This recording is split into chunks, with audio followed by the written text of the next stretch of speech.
surprise you to hear that we think first about commercializing it, right? Because if you can't commercialize it, you don't have anything to really worry about, right? So in the eyes of a sort of a capitalist or a private sector person, you tend to focus on that first. I think one of the things social media has taught us is, hey, let's not collectively be so naive about the negatives. Let's not wait a decade and see what damage we've wrought and then see if we can undo it. So I do think there's, including with private sector capitalistic companies, there's a lot more willingness to try to anticipate those negative effects. But, the OpenAI example is an extreme example of a capitalistic company worth reportedly $80 billion, according to Microsoft, run by a nonprofit with a very different sensibility. And it's not really surprising that you ended up with a very different view of the world. Well, and as we know with social media, you just can't put the genie back in the bottle, right? And the problem is where social media seems to now, in hindsight, be a cancer on society that we can't cure. AI could be like a massive cardiac arrest. I mean, it could just kill us all. But no one can care about that anymore. Since we can make money on it today, it doesn't matter if it's going to destroy society in, decades. Yeah, I don't know that I would agree that nobody can care about it anymore. But you can care, but you can't do anything about it. You can't stop it. Right. Yeah. Right. But I think it's interesting. I mean, we could have a debate about Skynet and whether the end of humanity, how likely that is to happen. I think the risk of that is it misses, if everything is the extinction of humanity or not. I mean, you've sort of dialed it up to 11, right? There's nothing less than that. I think there are plenty of near-term harms that are much more likely, that will happen much more quickly, that we run the risk of glossing over. And think about it, right? Remember the early days of email, right? This is amazing. I can communicate with people. And then scammers, grifters, fraudsters, and marketers decided, hey, I can send 1 billion emails for the same price as one, and all of our inboxes started being flooded. Well, now basically content creation is effectively free with ChatGPT and those kinds of tools. With AI, now I think the entire internet runs the risk of being flooded with spam, misinformation, and just garbage. And we're all going to have a very pragmatic challenge, sort of managing through that. Never mind the terrible potential long-term use cases. Just in the near term, we're going to have a lot of real problems because bad actors are going to take these tools and do bad things with them.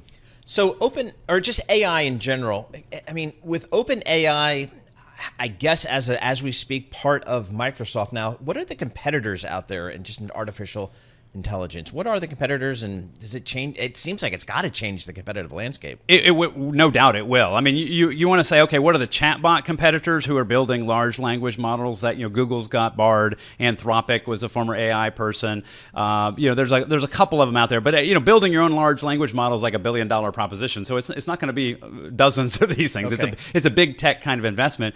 But I think what's interesting is you raise a point about we all tend to think of AI in terms of ChatGPT and chatbots. And that's really amazing, and it's got some really interesting use cases. But think about other worlds like transportation, healthcare, manufacturing. AI has the ability to transform those industries. Traffic, like imagine a world where autonomous vehicles, and those have their own sets of challenges, can untangle traffic in big cities, and we no longer have to sit in traffic jams. Imagine a world where radiologists don't miss scans on X-rays or MRIs and things like that. I mean, there's plenty of use cases where AI can truly help humanity in substantive, powerful ways that have nothing to do with chatbots that are powered by AI and these underlying large language models. So the large language model, or the data set, I guess, is the most important issue that you deal with. How do you look at this from Beacon Software perspective? Like, what data sets are the most important? Which ones do you want to get a hold of? Which ones can we not touch?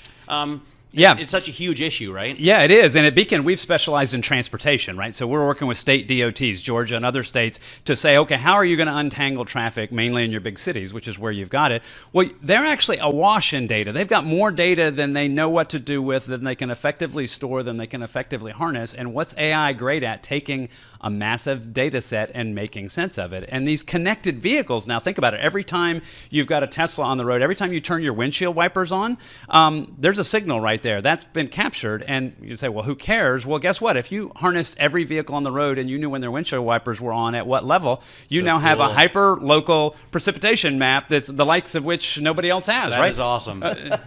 So those awesome. kinds of that, right? But Yeah. you've got to be able to capture the data. You've got to be able to intelligently use the data, and you've got to not be able to drown in the data, which is what everybody is facing right now. And AI, to oversimplify, AI has the ability to keep you from drowning in data like you have been.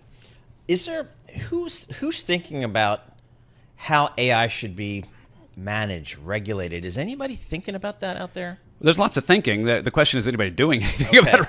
So I think, again, let's give credit where credit's due. I think regulators, legislators, and even the companies themselves are thinking about it, are talking about it. And I think there's legitimate criticism. Great, you just want to think and talk about it and never do anything as a way of deflecting. The EU, of course, takes a leadership role in a lot of things around privacy and data protection and all that. Would stand to reason they might take a more aggressive, and they already have started to take steps towards a more aggressive position than the U.S. I think you're going to we are going to ask the big tech companies to be more responsible and maybe sign up to a higher standard than we would have a decade ago. Okay, Microsoft. Okay, Google. Okay, Facebook, Meta.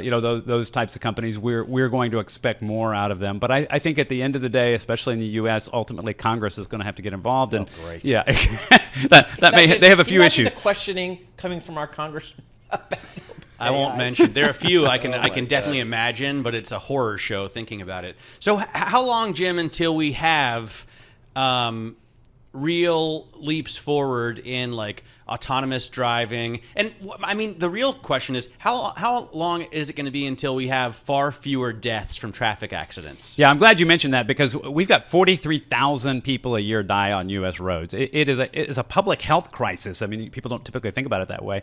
And those are human-driven cars. So there's a crying need for that. But we just saw lost over the weekend in all of the OpenAI news, Cruise, the robotaxi company's CEO, stepped down. I don't know if you saw that. Yeah. But you've controversy because they were not open and transparent. There was an incident involving a robotaxi in San Francisco. Somebody was seriously injured.